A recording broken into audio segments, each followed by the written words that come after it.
to help us put on this course today. Of course, Dr. Strong. But there's other folks too who are here. From Nobel, David Rouse. David, if you'll raise your hand. So if you're from San Antonio, David is our new representative here. Amanda South, also from San Antonio, and then she veers south and east, while David veers south and west from here, shall we say. Sure. And then Kyle McClannon is with DMG, but unless he's sleeping under a table, he must be getting something to eat. Getting something to eat. And then Steve Perello is from South also, who's back here. So we appreciate you guys coming. Just a couple quick things. There's cords in between these tables, so please be careful not to trip and break a tooth, because you'd have to go to the dentist. The other thing is that there's a red notebook in front of y'all that are from a red folder, and those are from Nobel. If you don't have one of those, we can redistribute them, because everybody who's an attendee should get one. The residents don't need those. You guys have that information elsewhere. So if I can take anybody who doesn't have one.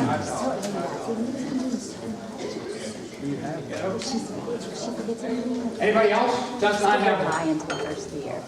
Nope. Okay. Okay, Dr. Okay, all yours. So I've got this set up so that I have a method to take you through this. So the little boxes in front of you, you'll just wait to open them until I coach you to do so. One of the other things you do have in front of you is a little set of blue tweezers. You can break those out of the package anytime you want to. And some of these parts and pieces, as you're well aware, are teeny tiny. So just try not to drop them on the floor, because we barely have enough. It actually takes a lot of components to set this up from Nobel. Nobel very generously donated a lot of components for us. DMG has donated impression materials, and GC America has donated the flowable composite that's going to use. Okay, so before we get started, I want to see if everybody gets set in their stations. I have a station open up here for 2 people. Okay, no takers. You guys just going to sit this one out? You don't have a station over there. So you're going to just sit this out? You're waiting for it to see where it settles in? Yeah. So I can accommodate 2 more here. Does anybody have a single spot left? Should be plenty of stations for everybody. Not counting the residents. Residents always get the short end of the straw, right?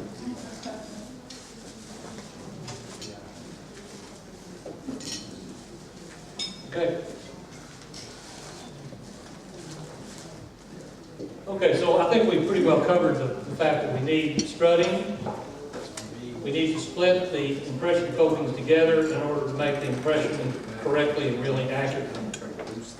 So I mentioned everybody who donated materials. And for my part, if you want to complain about the lab work, you can complain to me, because I made all these models. I made the impressions, I made the models, I poured the models. I tried to get my assistants to do it, and they kind of turned their nose up at it. So between patients and Saturdays and Sundays, I'm out there pouring models.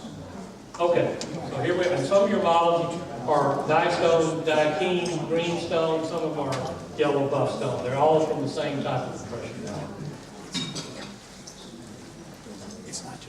So your setup will look something like this. You should have a GC syringe. You should have a model. You have to have a box that says open tray, one that says long strut, and one that says short struts. There's 2 short struts, 1 long strut. You'll have 2 impression guns in front of you. They're already loaded. Don't use them until I ask you to, please. And you have a curing light per table. So each table will share a curing light, except we had a couple of extra curing lights. So maybe one or 2 tables will have extra curing lights. Some are ported, some are portable. And although it may not look like it's a lot, none of this is to go home. This all goes back in my little boxes. Okay. All right. So we're going to start with the box that says open tray. And you may go ahead and open it up, please.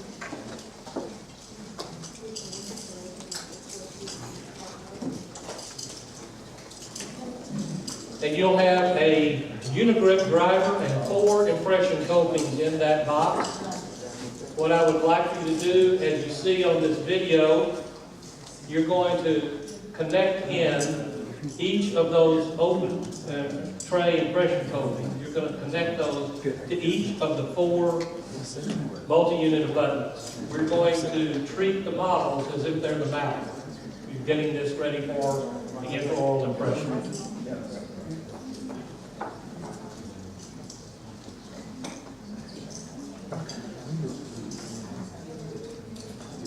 Does anybody have a single spot where you don't have a partner? Yes? Yeah. Do you want to come in on this one?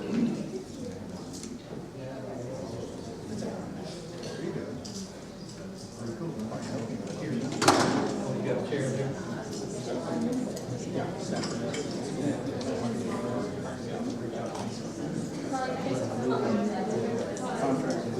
So I'm going to roll the video while you're doing this and putting in the impression copings into the multi-unit of buttons.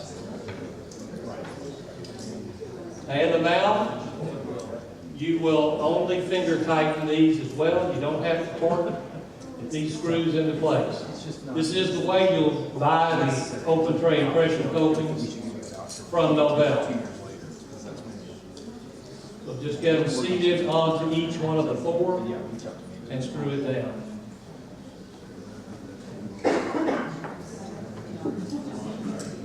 We have lots of time, so if you have a question or you can't find something, just raise your hand and we'll come help you.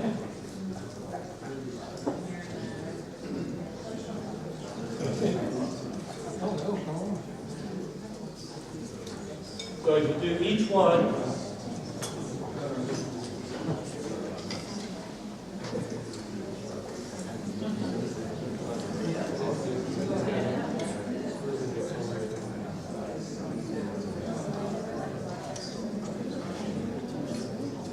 let me just make a point when you're doing this in the mouth.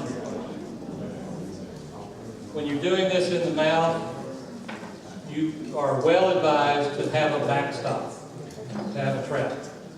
So we simply unfold the 2x2 gauze and we use it as a throat pack. Put it back there behind us because I guarantee you you're going to drop some stuff here and I guarantee you're going to drop it in the mouth. The other thing I do when I'm doing any of this is I have a high-speed suction running all the time. And I have some cotton forceps handy.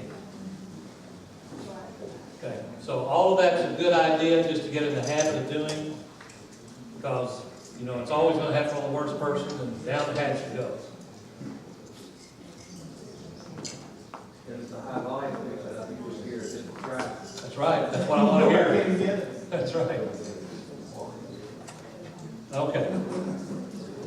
So what you're going to wind up with is what you see here on the screen. 4 open tray impression copings connected into the multi-unit of buttons.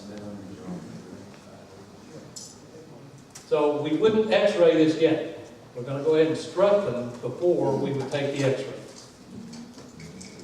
So another look at the impression copings in place. This is the way you started on the right. This is the way you wound up on the left. Any questions so far? Okay.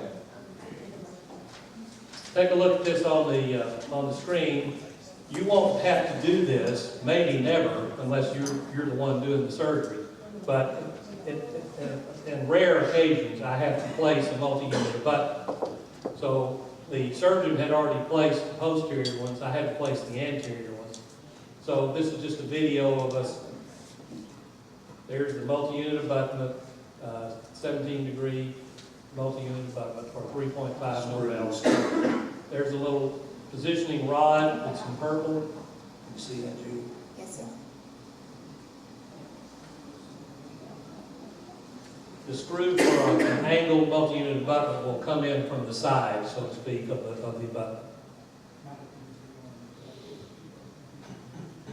And today, a straight multi-unit abutment gets torqued in at 35, but the angled ones get torqued in at 15. So there I have two 17-degree angle multi-unit abutments in place. You might wonder what are these little guys back here? Those are white healing caps, and they're essential when we're going to leave the patient undisturbed, so to speak, for some period of hours or weeks or months. So we put those on and hold the gum tissue, gingival tissue away from the multi-unit abutments.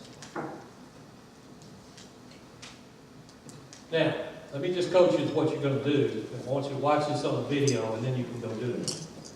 So you have a syringe of GC America's flowable composite, and if it doesn't have a little tip on it, and most of you don't, you'll go ahead and put your tip on, please.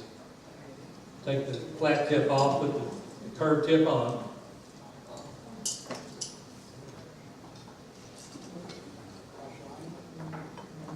And don't pull your strut out yet, I just want to show you what you're going to do. So over on the left side, and some of your models are marked one, not all of them are marked, but between the left side of the model as you're facing it, between that posterior and anterior sight, you're going to put a strut.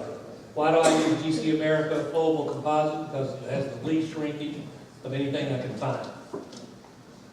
And that's what I'm looking for. As little distortion as possible. So I'm going to take a strut, one strut out of the short strut box.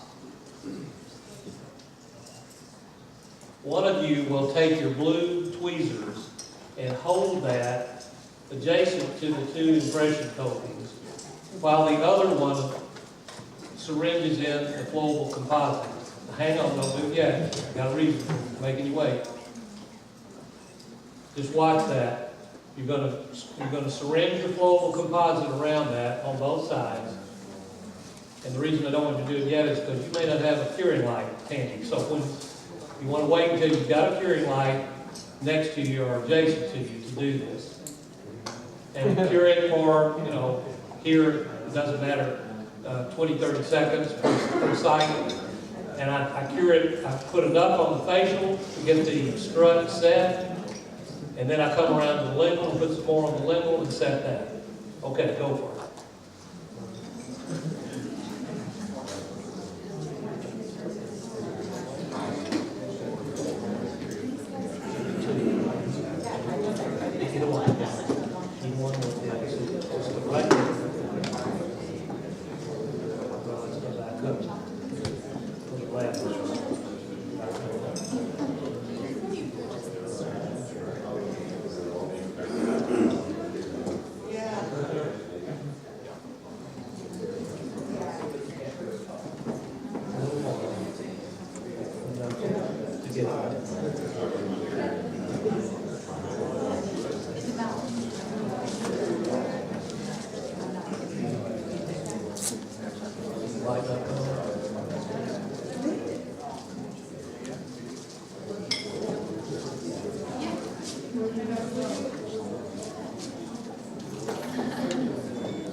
So right where those undercuts are, it's not brain surgery.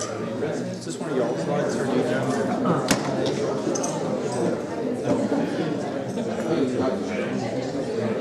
Yeah, try to add some order to the workshop.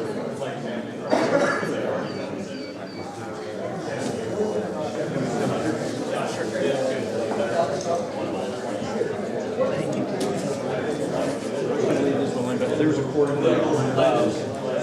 So, your trays in. If you can't find it, come up, you can get your thumb down, pop it down.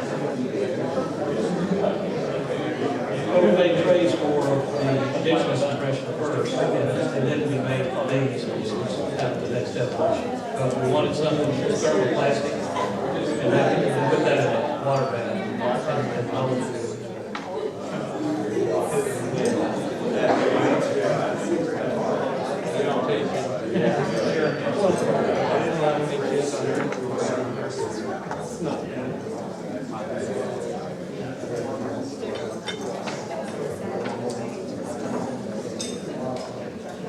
You guys okay? Put a little on mine.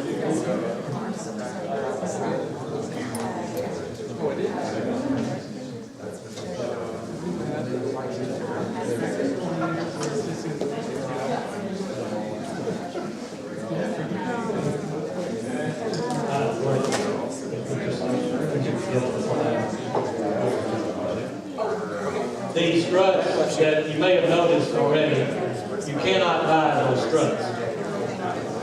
Because I made them. Those are lab burrs that I cut apart and just added some little cross hatches. So old lab burrs that are dull, I cut apart and open my struts.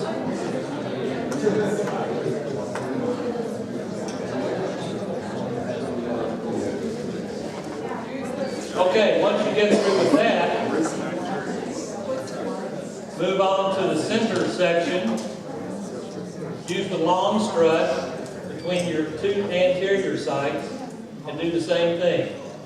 I am trying to get the struts positioned on the undercut portion of the open tray pressure coping.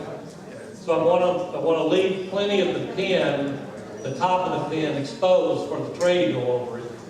But I also want to leave some space underneath the strut so I can string underneath it and get the gingival portion recorded in my impression.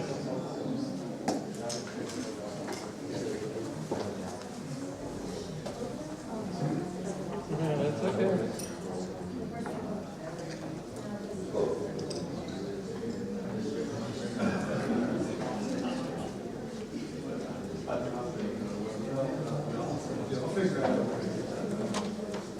Same thing, apply something to the facial, like you're that, then to the lingual, like you're that.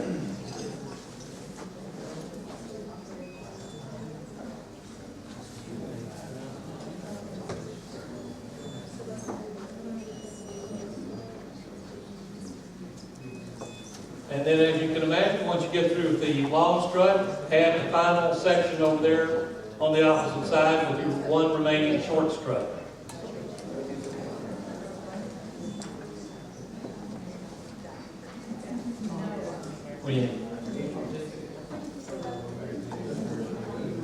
Yeah, I want to center it over those undercuts or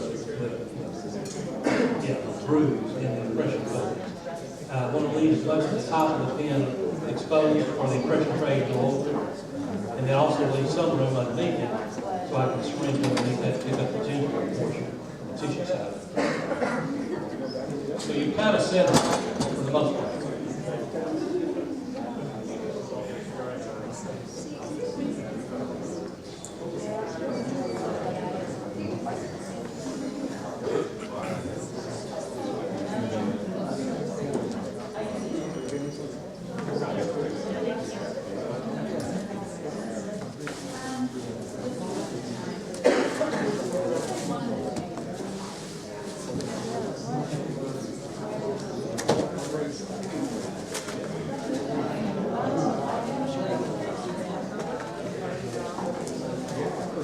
Works. Yeah.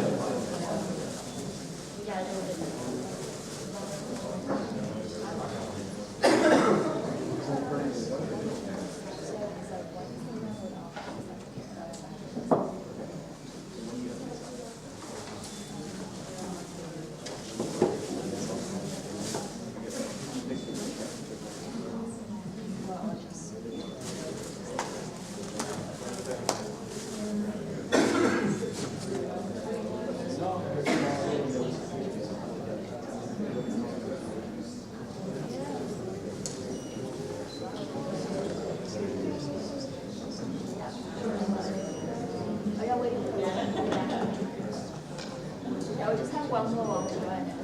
I guess we can pass the mic.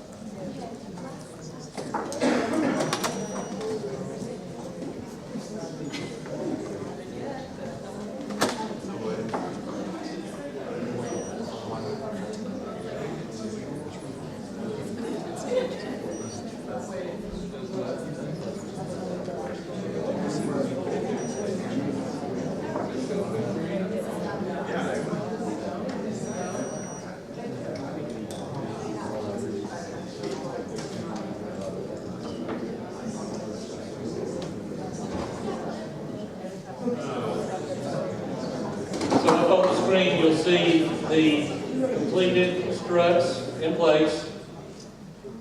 Not really a right or wrong, just basically tie them together. Enough that when we take the impression, all that stays connected. Now, one thing that I didn't come to this realization myself, but what I noticed early on when I did open tray impressions, without anything connecting them together, when I would put an analog into that impression, screw that to place, I see the analog rotate. It'll move. Well, does it, I know it moves laterally. Does it move vertically? Well, I don't know, but I can't take a chance. This is if you make a mistake on this bar, that is a $1,000 mistake. That's just the cost of the bar. It's probably like a $3,000 mistake by the time you figure in all your overhead.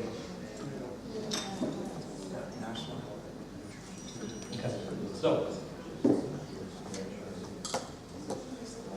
soon as everybody's through with their struts, we're almost ready to make an impression.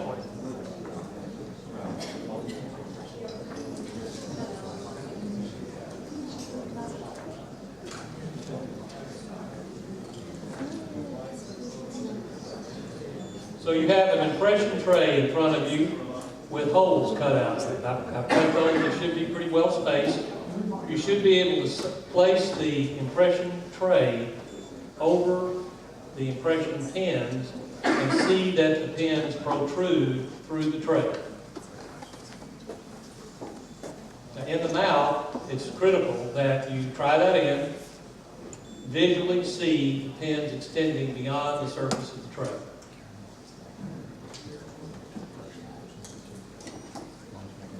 Another look at that same situation and one more look at it. Also, that prepares me and tells me, well, the first two I've got to locate are these two shorties back here in the posterior side. I've got to go after those first. What you saw earlier on the video, orally, was my assistant using an instrument to dig through the impression material. And then she uses a cotton tip applicator to kind of push it away from the tip of the pen. Now there's one thing that's on this, I got a good tip from you, yeah. But what I do, the other thing I do to keep impression material from embedding into the tip of those pens is I simply block that out with Play-Doh.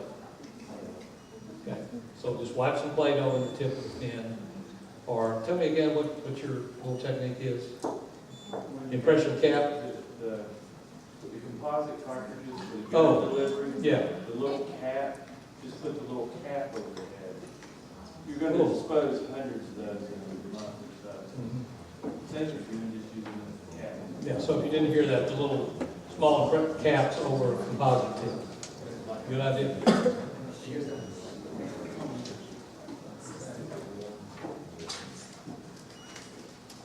This impression tray, I have a financial interest in it. We make this tray. This is called the Strong Masad implant impression tray. And we use this for all of our crown and bridge and implant impressions. We make a tray for the edentulous impression that's pink. That was our first tray, so we call it, everybody calls that the pink tray. And that's for the totally edentulous case. But this, like the pink tray, can be placed in a water bath at 165 degrees Fahrenheit. 20 seconds, that tray will become limp and moldable. And I can pull it out or in, twist it, I can do anything to it. But basically, for an upper, I'm basically pulling the flanges out so that when I go in, I don't have any binding of the tray.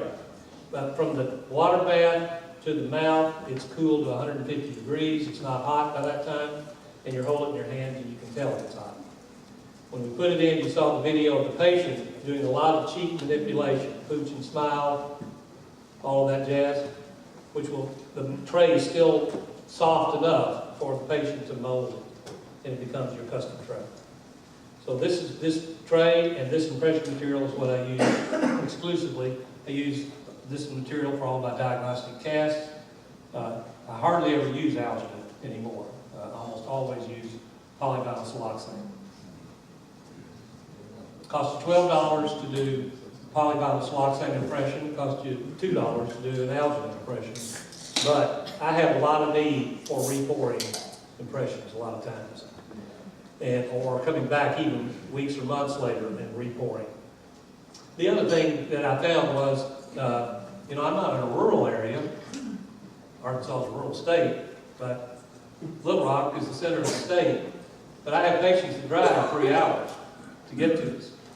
And if we do a bunch of alginate impressions during the day, and don't have time to pour them, and they're all hanging up on the wall, somebody goes home and forgets to pour them, we're in big trouble.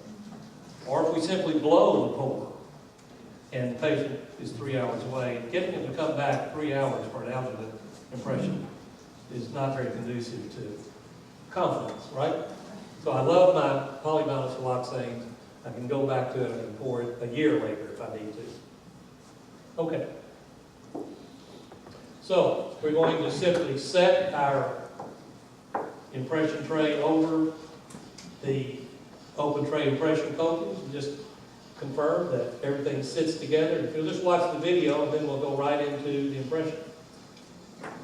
So we're visualizing, making sure that the pins are all visible.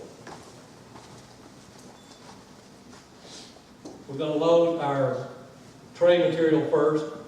You don't have adhesive here, but in the real world, you're going to paint your adhesive into the tray. Load the tray with heavy viscosity impression material.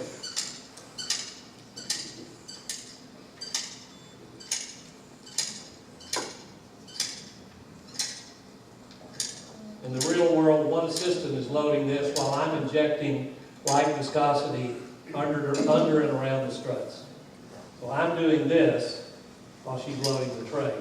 And I do like the little tips that you have on yours. I do like to use those so I can curve it into those nooks and crannies and make sure I can get it underneath the struts.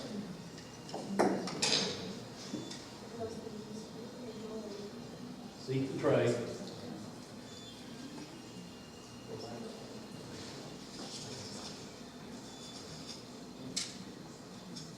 John, do we have gloves? Yes. You pass those out.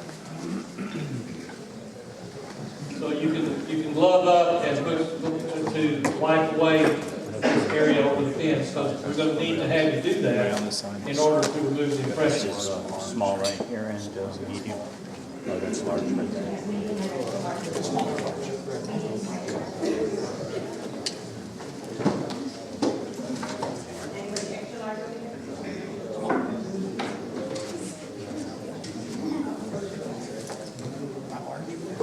We don't have medium because that's what everybody wears. I got one.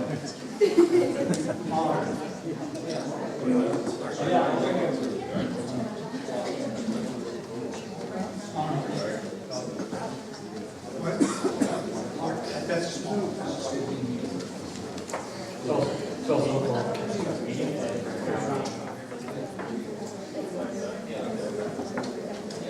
Here. Raise your hand if you need small gloves.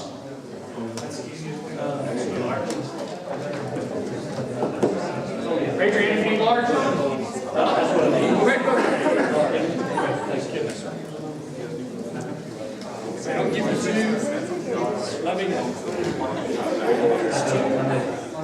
That's three. That's four. Small. Two. Large. Okay, you don't need it? No, you like it? Okay. Got extra. I'm bringing your tray up front. Large? Small?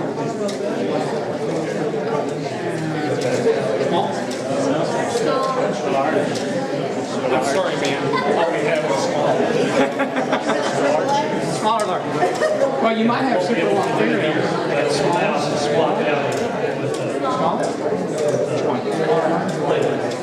Large? Okay, go for it. I got a medium if you want a medium.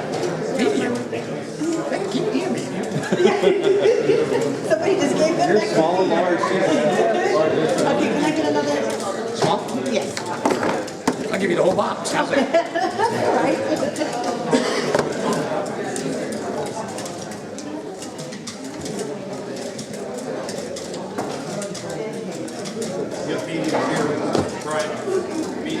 Oh, you got medium?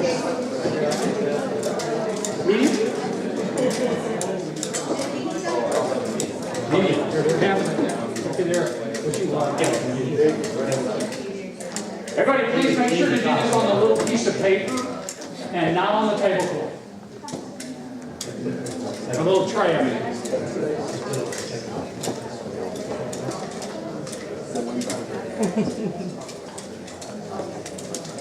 As you well know, if you get this impression material on you, it's on you forever. So try to keep it away from your clothing.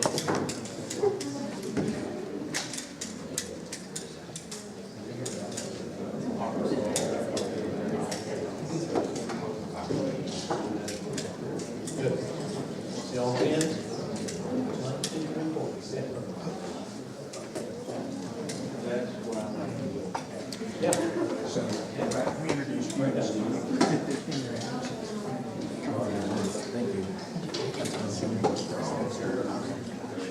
See, you lied. About the same.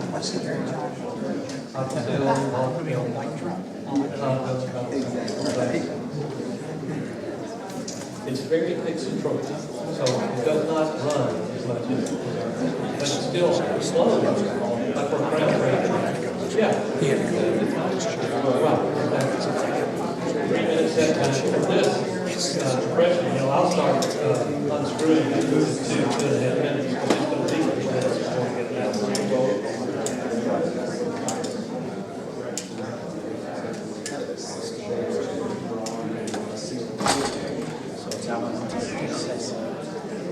These all the way.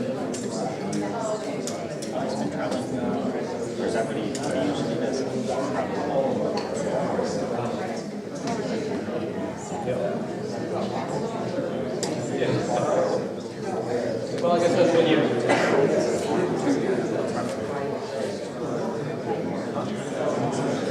Yeah, just shoot.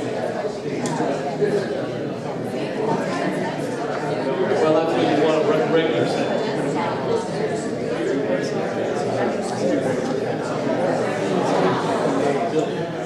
That's disadvantage. Everything got to be that.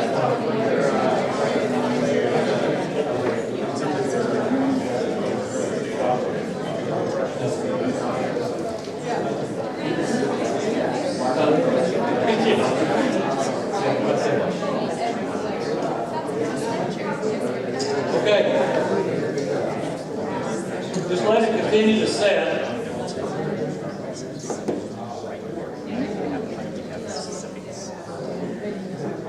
While it is, hey Kyle, would you just stand up? We tried to introduce you. Of course, the 30 seconds you were out of the room today.